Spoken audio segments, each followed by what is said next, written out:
Many spiritual seekers are becoming psychonauts. They're experimenting with psychedelics and other drugs as part of their kind of spiritual journey.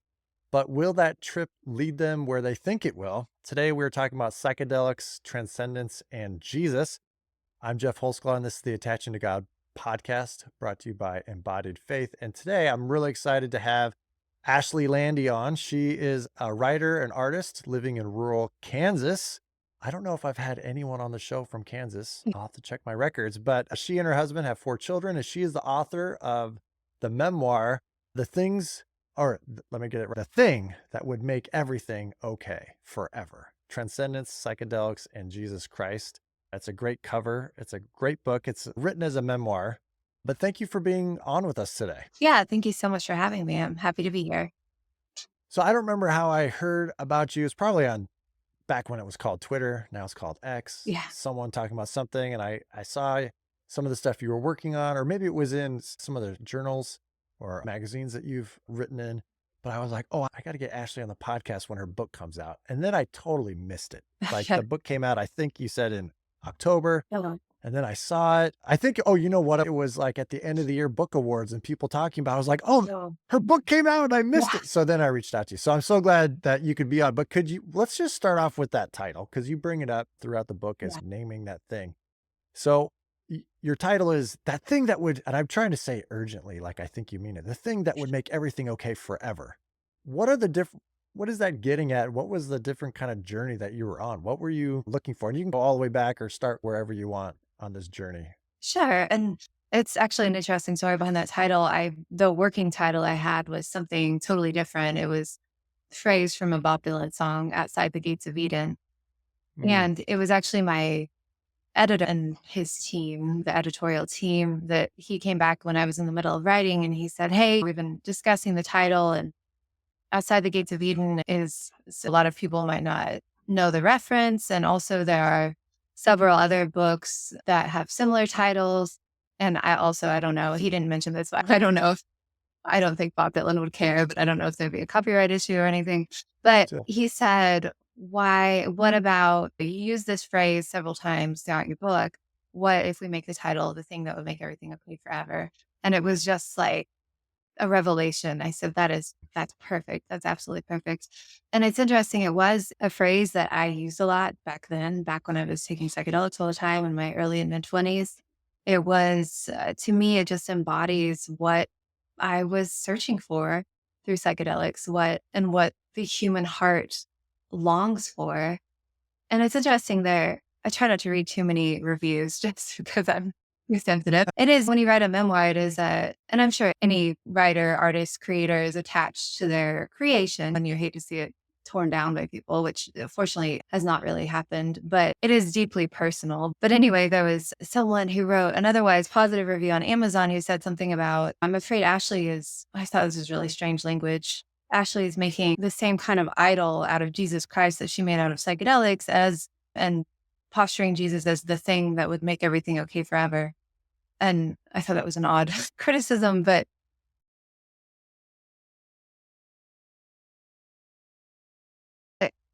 obviously Jesus isn't a thing, but like Jesus ultimately will make everything okay forever. Like that is mm-hmm. truth. That's our hope. That's what our hope is in. And I don't know if obviously everything is not okay forever here and now, because Jesus has not returned and hasn't restored everything. That we're not in the new heavens and the new earth. We're still in a fallen state. But that's where my hope lies. And to me, it was just interesting. Like when I was heavily into psychedelics and seeking truth through psychedelics and seeking transcendence through psychedelics, it just always seemed like there was this elusive hanging fruit that I would, if I just tripped one more time, like I would reach it somehow. And I couldn't have even articulated what it was. And I think to me back then, it would have been a what, it wouldn't have been a person. I don't know, Mm-hmm. a state of enlightenment, a state of being, something. And anyway, so that title just like really fit. It fit so well. Like I said, it was just a revelation when my editor wrote that to me, as far as things like the whole story that God was writing in my life and that was happening, coming full circle in Jesus Christ. A lot of people have pitched this conversation to me over the last 2 years, and Mhm. I've resisted. People have been like, oh, psychedelics, psilocybin, mushrooms are now part of my spiritual practice.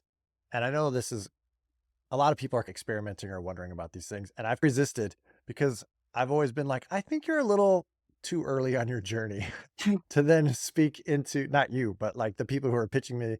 And so then when I came across your work and reflections, I was like, I think here's someone, because you didn't start this as like a Christian, like you were adding it on to your Watch. spiritual Uh-huh. practice. You were outside the church and you were experimenting at all the different things. So it wasn't just psychedelics, it was also the real deep sense of like meditation Yeah. and all these different, so you were in that whole world. So could you just explain to us a little bit about, you were talking about that, the title, but like that kind of urge. And in your subtitle, you talk about transcendence, and you talk regularly about how psychedelics create this kind of unity with the world or Yeah. existence. You were like trying to press through the veil. So can you just talk a little bit about that, and then Sure. maybe then where it started going wrong?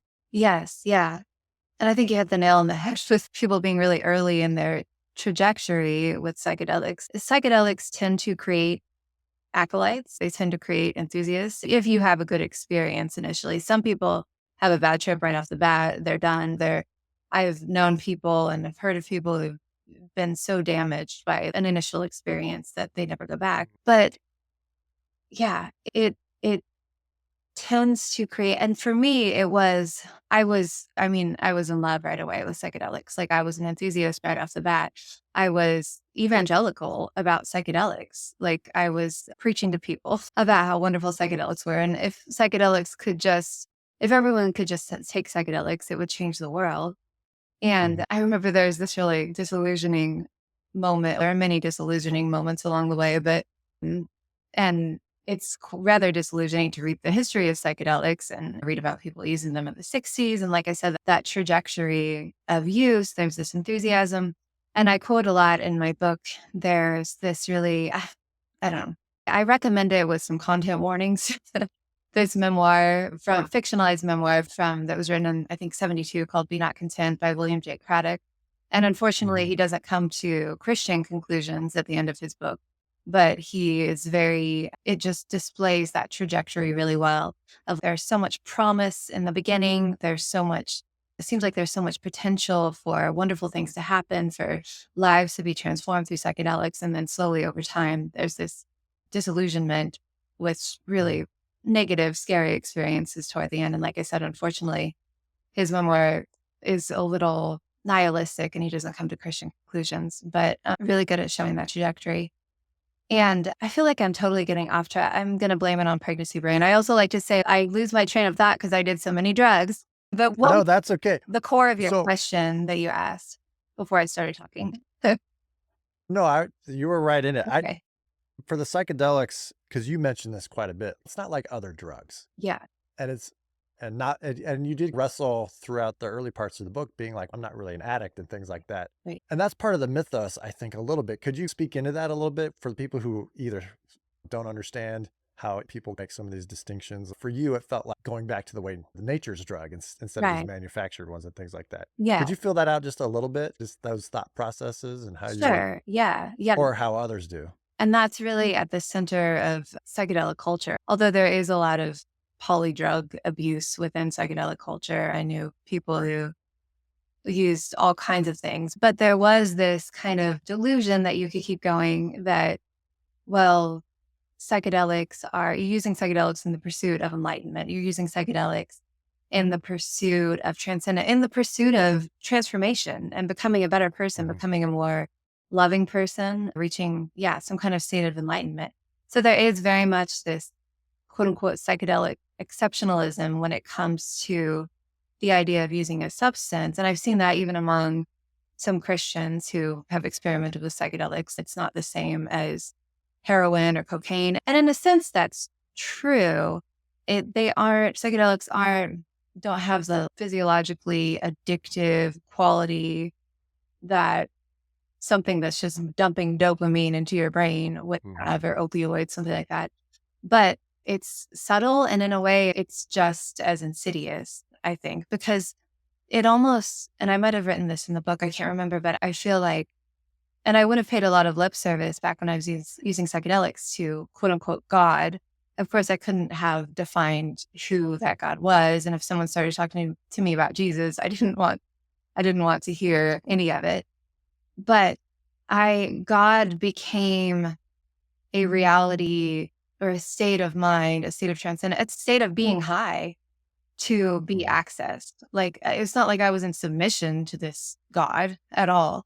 It was Mhm. God was getting high. Like, I liked getting high on psychedelics. I liked what I felt in psychedelics most of the times, increasingly not toward the end of my use. But yeah. And so it was like God became, or God was a thing to me. God was a state of being. God was the state that I experienced while on psychedelics. I remember even having friends, actually the young man who introduced me to LSD, he loved introducing people to LSD. That was like one of his favorite things to do in life. And someone else that he introduced to LSD told me that this friend he had who introduced LSD was so mystified by the experience. And my friend said to him, like, all the stuff you grew up hearing about who God was and what God was, like, that's not true. This is what God is. This is Mhm. it.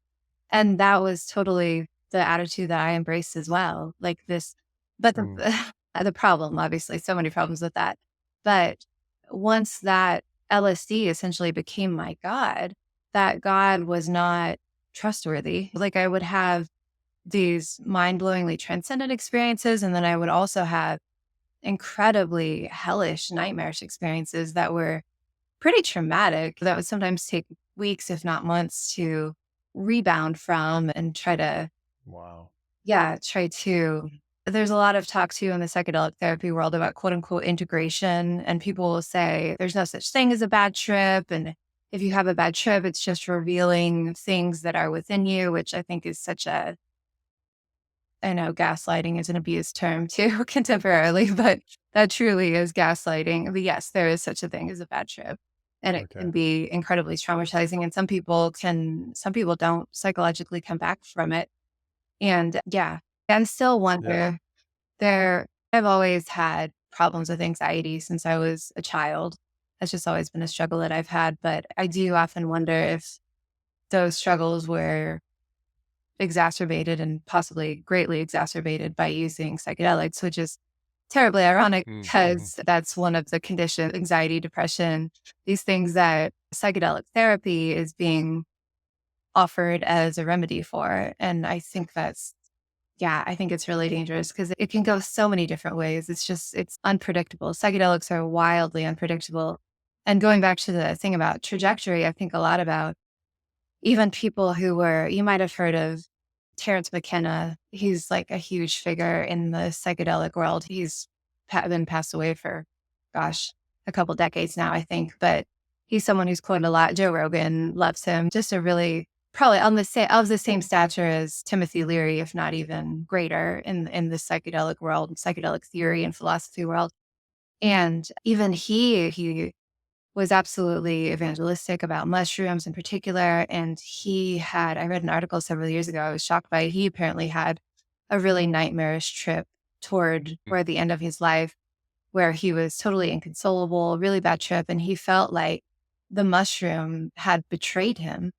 Like in the mushroom, it was something that he had always trusted. And I so identified with that. LSC was my God. LSC was something I worshiped, but increasingly along the trajectory of my use, I felt like I could not trust LSD. Mm. And so, what a profound contrast. I still struggle to trust God and Jesus Christ, but it's such a profound contrast there. Yeah. Yeah. I want to hear a little bit more. Definitely want to talk about that shift then. Uh, But just to review, I meant to say this at the beginning, but there is a lot of now medical research on the therapeutic benefits of psychedelics, mhm. ketamine. My wife and I, we have a good friend who actually her psychological and her body were shutting down and it was terrible. And she did get ketamine injections with some other therapy. And it definitely helped her.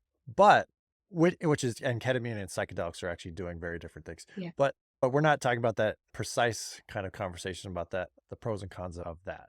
But I think what you were saying, I just want to summarize like that seeking of transformation and transcendence. And then there is that kind of mythos of it's not addictive, it doesn't cause brain Right. damage. So this is like a good kind of thing. So thank you for explaining that. But before we get to the kind of moment of you have this beautiful moment of just like playing it outdoors with your children and having Yeah. this almost trip without tripping, but and connecting with God. But you tell the story a little bit like God was at work. What were the different ways where you found or retroactively saw God's kindness to you in the midst of your journey? Are there different times where afterwards you just see a God at work even before you would have named it that way? Yeah, for sure. And I see one thing I see just looking back on there were so many reckless decisions that I made, and I don't know why. I certainly didn't deserve to be preserved through those reckless decisions, but Mm. I was.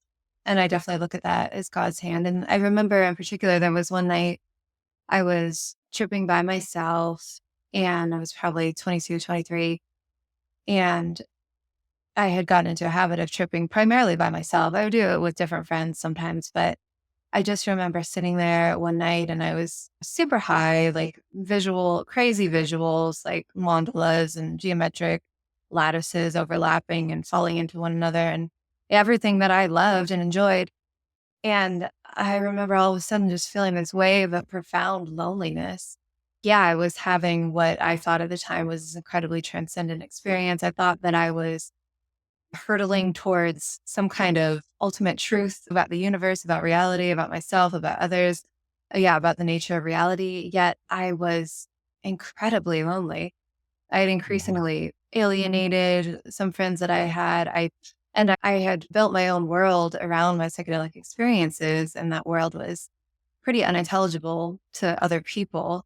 That's another thing about psychedelics. Like even when you're doing them with other people, it's still this very individual, isolated in a way, even though oftentimes people, if they're having a good experience, they'll feel like they're one with everything, but you can be sitting right next to someone. And I have had that experience sitting right next to someone who's having a hellish trip and you're having a wonderful trip.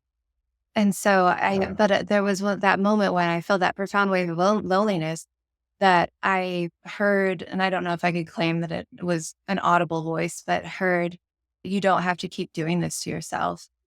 It was so strikingly different from my own thought processes. It was so strikingly different from, I felt like it almost, my forays into psychedelics, it almost had taken on this, in my mind, it had taken on this cosmic significance. Like Hmm. like I said, I was hurtling toward this truth that no one else had grasped in the entire history of the universe.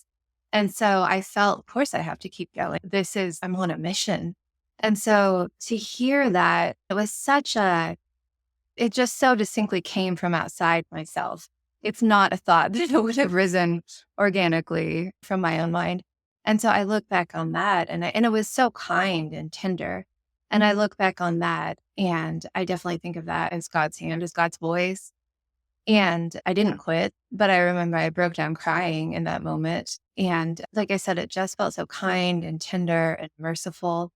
And so that's definitely one of the moments I look back on and think, wow, God told me to quit pretty early on, but unfortunately I didn't Hmm. heed his wisdom. Yeah. And at one point, I think you said that it felt God was telling you that LSD is not your friend or something like that, that it was time to say goodbye. Was that another moment where you felt like there was this kind, gentle nudging of like, Yes. this is not your friend, this is not helping you? Yeah. And that was actually years later. That was probably not long before I actually did stop. And I remember, yeah, that was an interesting moment because I felt like God was saying, it's time to quit. It's been time. Mhm. And that was how I responded was, but LSD is my friend. And I think I wrote in the book, Mhm. like, I did think of LSD was my friend, but it was my extremely mercurial, unpredictable friend who sometimes would seem to bless me, sometimes would seem to punish me, and so wildly unpredictable friend, not a good friend, but it just had been so many years. But at that point, that this is how I see transcendence. This is how I experience God. This is how it's done. And I don't know any other way. But yeah, that was also definitely one of those moments. Yeah.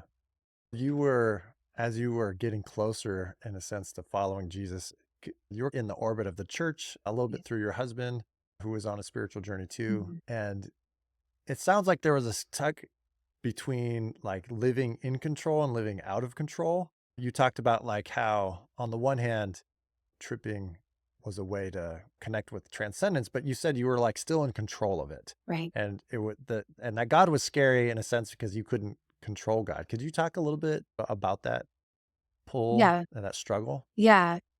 And yeah, and it's ironic. And if I said that wrong, you can No, change it. I'm not trying to put words in your no, mouth. that's So right. That's right. It's just interesting because there was always this tension between I you don't necessarily have control over where a psychedelic trip is going to take you. You really don't. But there's this illusion of control as far as like this, I can take this material thing in order to experience something outside of my normal consciousness, something outside of my normal reality, mhm. something that I would call God, something that I feel is transforming me and teaching me something. So there was this weird tension of, on one hand, I didn't control it, but on the other hand, I felt like I did control it. And so it was very scary to like when I started attending church, and we went to a Methodist church when I was growing up. When I hit the teenage years, my sister quit going. Older sister had just a lot of issues during her teenage years in particular, and she quit going, and then my dad quit going. And so I wouldn't say it was, I think, not to trash my parents. They did the best that they could. It wasn't a particularly strong foundation. Like when I Sure. have friends now who will say things about purity culture and DC talk, and I'm like, I was not aware of any of that stuff. Like we weren't that kind of Christian. Yeah. We were just like mainline Protestant Christian, never went to youth group or anything. Mm. But so I did have some, like I said, there was some foundation of, it wasn't completely foreign to me, church and God and Jesus, but I had never understood the gospel. I had never really read the Bible. Like I remember we had to memorize Psalm 23 in Sunday school, but beyond that, I had no idea what was actually in the Bible. And so when I started going to church with my husband very reluctantly and just hearing all this language, it just seemed so impenetrable. I was like, I don't Mm, understand this. One big stumbling block for me was the idea of sin, because there isn't an idea of sin in the new age psychedelic yoga world. It doesn't exist. If mhm, anything, we've like that Crosby, Stills and Nash song, which technically is a Joni Mitchell song, but she wrote it. But we've got to get ourselves back to the garden. Like we've mhm, strayed from our consciousness of who we really are.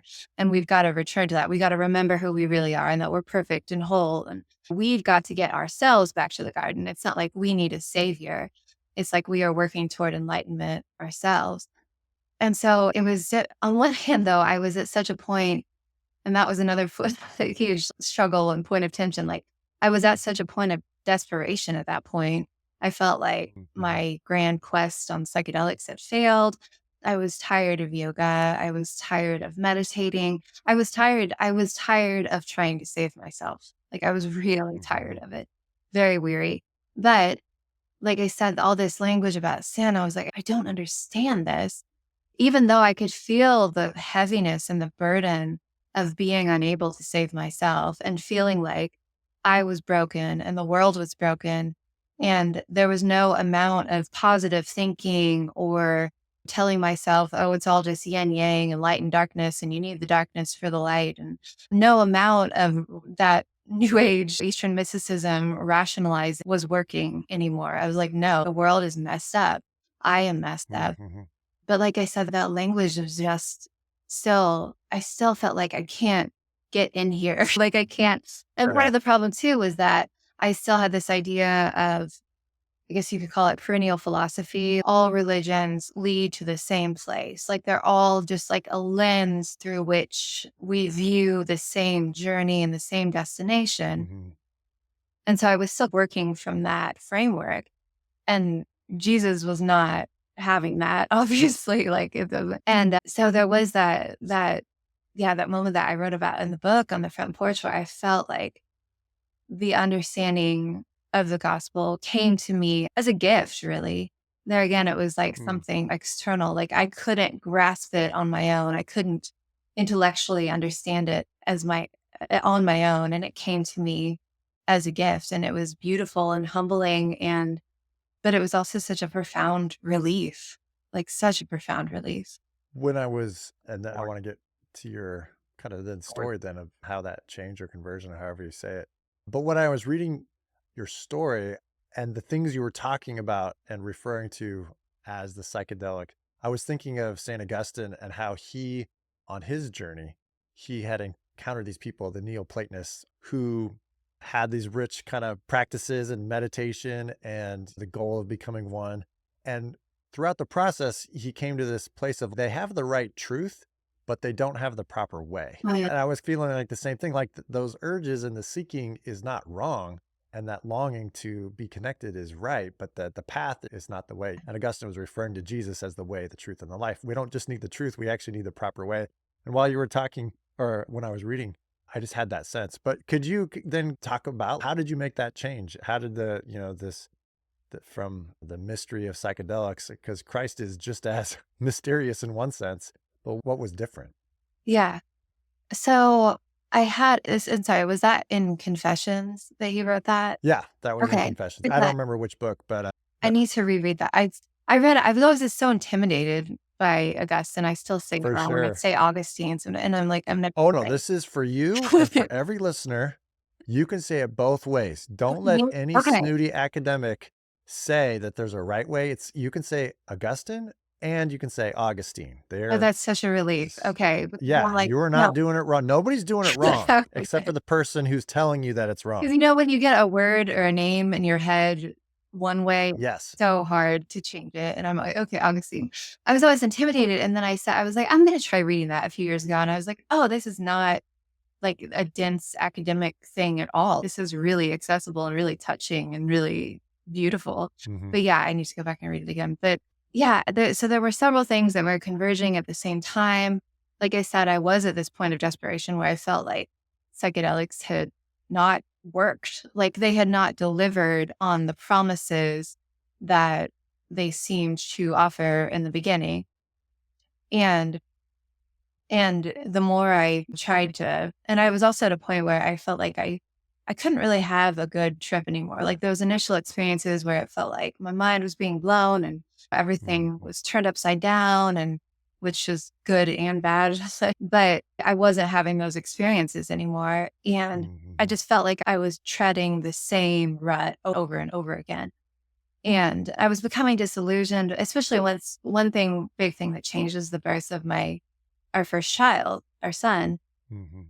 And I was just, as any new parent, I did have some postpartum depression in the beginning, and that was really difficult. But then once that I came out of that, I was just being overwhelmed with love for this child and starting to think about all these beliefs and philosophies that I had embraced, about many of which were either derived from or made sense alongside my psychedelic experiences, seemed to match up with the reality that I had experienced on psychedelics, that we're all one, and that we're all God somehow, and that when we die, we don't retain our individual existence. Like we don't retain our individual identity.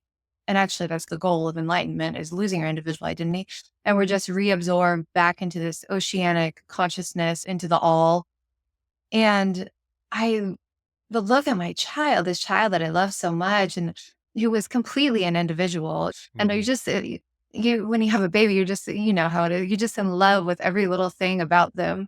And so thinking, okay, this love that I'm experiencing for this child, I don't want him to lose his individual existence. Like I don't Mhm. want him to be Mhm. reabsorbed back into the all.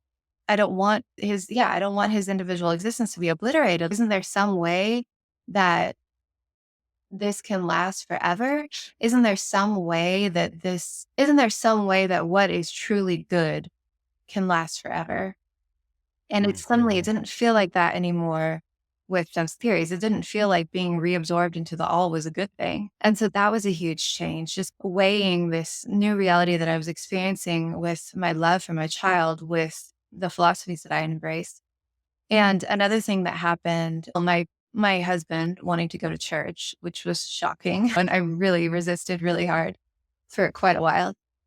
And then I also had a childhood friend that I reconnected with once I had a child, and she had two children. And we started meeting up for play days just every couple months. And her younger child, her daughter, got leukemia and died very quickly. It was like 3 weeks diagnosis, she was gone.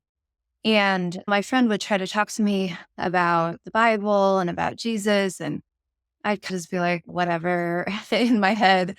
And I'd counter her with my new age take on what that might mean, what that passage in the Bible might mean.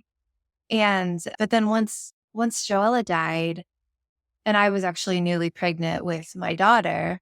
And when I was first pregnant with my daughter, I just wasn't sure. I wasn't ready to be pregnant again. I wasn't sure I wanted to have another child at that time. Of course, that's completely different now. I can't imagine life without my daughter. But I remember going to Joella's funeral when I was just maybe 8 weeks pregnant and feeling like, even though I didn't believe what my friend believed yet, I thought, this is a really good person. This is a really pure, wholesome, good person. And if it were me, this like, why isn't she bitter? Like, why isn't she angry? Why isn't she denouncing everything that she believes? And how is she and her husband, like, how are they being sustained through this incredible tragedy? And so that really got me thinking. That got me there again, like I said, the collision of reality with my belief system. I thought, like, I don't have any kind of sustaining truth that could sustain me through this level of loss and tragedy. I just don't have that. And in the new age psychedelic philosophies I embraced, I had no category for this kind of tragedy. Like, where is the redemption? In my belief system, there was no redemption for that happening. Yeah.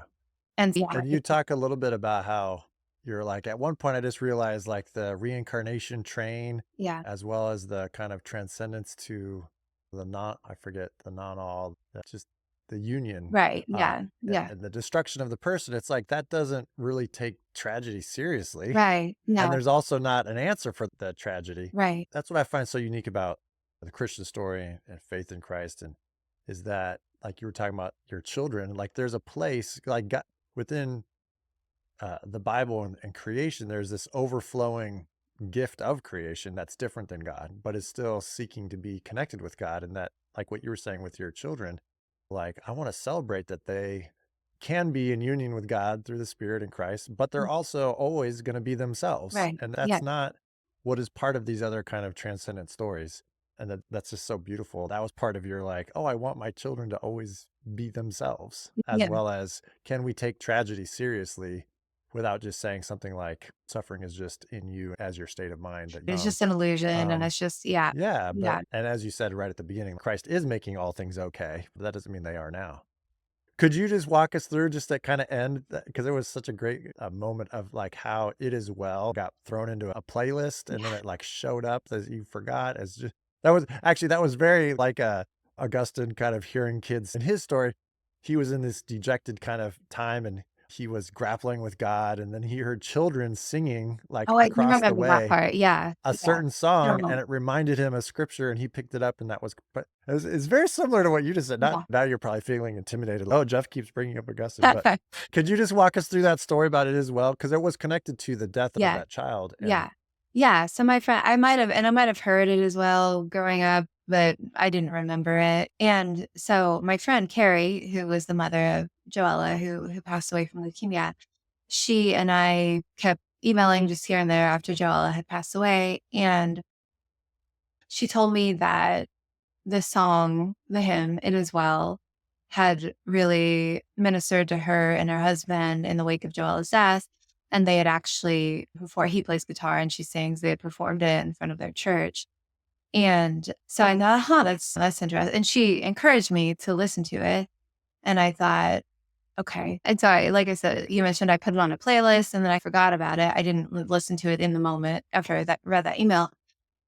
And then there was a spring day. I was sitting on the front porch. My children were playing. My daughter was probably I don't know, 6 months to a year at that time. So my son would have been between 2 and 3, I think. And I had the window open. And I put on that playlist and the music was coming through the screen. And that playlist was still just like a mishmash of some weird psychedelic music that was barely listenable. And then so I wasn't really even paying attention. And it was just this beautiful spring day. Things were starting to bud, things were starting to rise up from the ground. There were buds on the trees. The weather was just perfect. And I was sitting there and thinking and at that point, I had my last great attempt at having a big psychedelic trip, and it had failed miserably. I'd grown my own mushrooms. And I thought, Mm, if I'm praying over them, praying whatever I would have conceived of as praying at that time, probably Sanskrit chants that I learned in yoga, and telling them I love them, and just, I don't know, all manner of things like that. And I thought, I'm putting these vibes into these mushrooms. Like, I'm putting good energy into these mushrooms. This is going to guarantee that I'm going to have a good trip. And I took care of quote unquote, set and setting, which is a big thing in the psychedelic world. Everything was ready. Everything was perfect. And I still, like, as soon as those mushrooms hit, and they were strong too, I was like, ah, dang it. This is the mm, same place. It's the same place. Here I am again. I don't want to be here anymore. I don't want to do this again. mm, I thought this was what I desperately want. I don't want to do this again. And it was just like this void of meaninglessness. And even among all this fantastical stunning visual phenomena, it was just mhm, this emptiness at the core of it. And so anyway, this day on the porch in spring that was after that catastrophic trip, I say catastrophic, it just felt nihilistic. It just felt like this is my last attempt to make psychedelics work again, if they ever did, make them do what they're supposed to do. And I was sitting on the porch. All of that was weighing on my mind. The fact that we were going to church, but I still wasn't understanding it. And all of a sudden that song came on, and it was this really beautiful a cappella rendition. And I just started thinking it was like my attention just snapped too. And I hadn't even really been listening to the music, like I said. And I just started thinking and there was language in that hymn about my sin is nailed to the cross and I bear it no more. And I felt like I finally understood what the gospel was, like what sin was. And like I said earlier, that I could not save myself. And I was so sick of trying to save myself. And that was another thing, like you said, where do I see God's hand? And I definitely see God's hand. And there were a handful of times where my husband and I would quote unquote microdose when our children were in our care. And I guess now microdosing, people think like a 10th or a 20th of a dose is microdosing. I don't really understand that, because if you believe that psychedelics do something through the psychological phenomena that they produce, like, I don't see how that would even do anything. Like I said, that's contingent on mhm, if you believe that's how they work. But we would take like half of a hit of LSD. So I think back on that and thank you, God, for keeping my children safe. Like, what a mhm, terrible, reckless thing to, and it was also all wound up in that moment, was realizing like I am no better than a drug addict. Like, I am a drug mhm, addict. Just because I think there's some kind of exceptionalism in psychedelics, like I am a drug addict.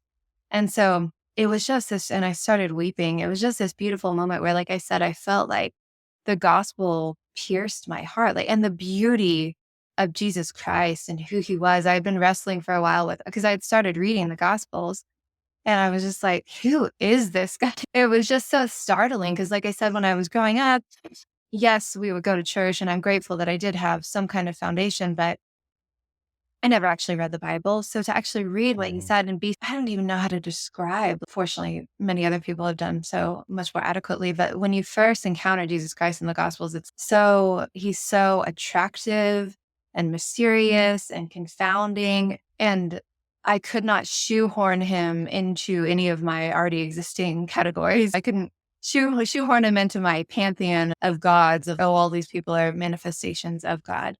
And so, like I said, it was just the beauty of who Christ was and what he did, and the beauty of his sacrifice, what he did for me. It was like I finally understood. It finally pierced my heart and my soul, and it was overwhelmingly beautiful.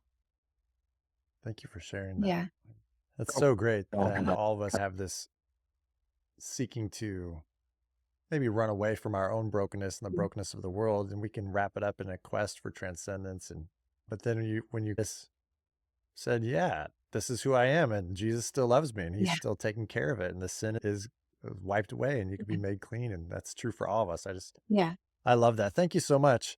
Do you have any last, as we wrap up, are there any kind of last kind of things that you would really want people to know, or for people who are know people who are on this journey, or just how to be the gospel or to in Yeah. this kind of landscape? Yeah. It's really hard. I feel like I've been asked that question several times, and I feel like I still haven't formulated a really solid Fix it, answer. Ashley. Come No, on. right. And what I earlier last year, I spoke at the Apologetics Canada conference, and it was really shook me up how many parents came to me and said their grown children, like in their 20s and 30s, were experimenting with psychedelics and what could they do? And I felt like Hmm. I didn't have a great answer for them other than pray.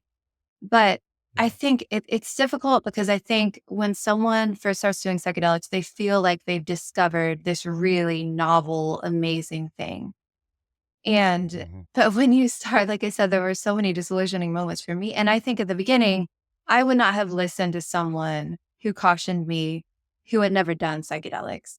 And Hmm. that's the irony is like there's a hubris behind it too when people start using psychedelics. Oh, I remember I divided the whole world into like people who have done psychedelics and people who haven't. And people who haven't, they don't understand anything. But then it was Yeah. really disillusioning to meet people who had done psychedelics who were like not what I expected psychedelics should produce in a person. And I remember my boyfriend at the time, he had done psychedelics, but he wasn't into them like I was. And he said when I was going on about, oh, psychedelics are going to change the world if everybody could just take them. And he said, that's already happened. Like millions of people have taken psychedelics and what has changed. So I think if you start actually looking at the history of psychedelics, it's really disillusioning. But I it's hard because, like you said, you've had people come to you and say, I've integrated this, even as a Christian, into my spiritual practice. And it's difficult to counter someone's subjective experience. If they think something has Correct. genuinely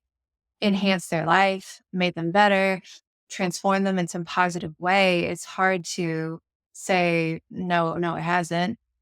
But I have just seen and know too much with the trajectory of psychedelics and how in the long term, I have never in the long term observed positive change in someone. And Hmm. in fact, quite the opposite. They're hugely destabilizing is another big problem. Even in small doses, I say they're really destabilizing. And honestly, I think that they open spiritual doors that we're not supposed to open. So if any individual came to me and said, which now I'm trying to think if that's actually happened. Like people have certainly come to me and said, I've had a couple people contact me and say, I am so damaged by my psychedelic use. And there was one young man who said like he a year later, he hadn't touched psychedelics. He still felt so damaged. And it was reassuring to him to see me on a podcast and see that I seem to be a relatively psychologically intact person after the amount of drugs that I did. And that was really Yeah. heartbreaking to me. But if any individual were to come to me and said, hey, I'm doing this, or do you think I should do this? I would say, no, I don't. No, I don't. I think you Hmm. should wait on the Lord, take heart and wait on the Lord. I just think that psychedelics take us places that we weren't meant to go. They vouchsafe knowledge that seems really seductive, but it's not. I just think there's some analogy, and I haven't totally hashed this out, but I just think there's some analogy to the tree of the knowledge of good and evil. Like that Hmm. these are not places we're meant to go. These are not experiences that we're meant to have. These open spiritual doors that we're not meant to open. And we get more than we bargained for with psychedelics. Yeah, like I said, I don't feel Thank like I you. have the best answer, but those are my feelings and my thoughts. Yeah. You say that, and my brain, somebody has already written a book about how the tree of knowledge of good and evil was taking psychedelics. I bet that book's already Oh, I written. bet. But Yeah, I bet. where can people keep track of the work that you're doing, or where can they find you as we finish off here? Yeah. I'm on Twitter and Instagram. I've really neglected social media platforms, though. I'm probably much. That's probably good for your mental health. Yeah, yeah. And I have a very neglected website as well, ashleylande.com. I used to write a lot on Instagram and I used to write. I have a blog on the website, but I just haven't done much in the past couple of years having a toddler and now another baby. But I am reachable, yeah, by email and by social Great. media. Yeah. Again, the book is The Thing That Would Make Everything Okay Forever. It's a very great read. Thank you for all the time that you put into that. It's beautiful. And thank you for jumping on with us today. Yeah. Thank you so much. I enjoyed it.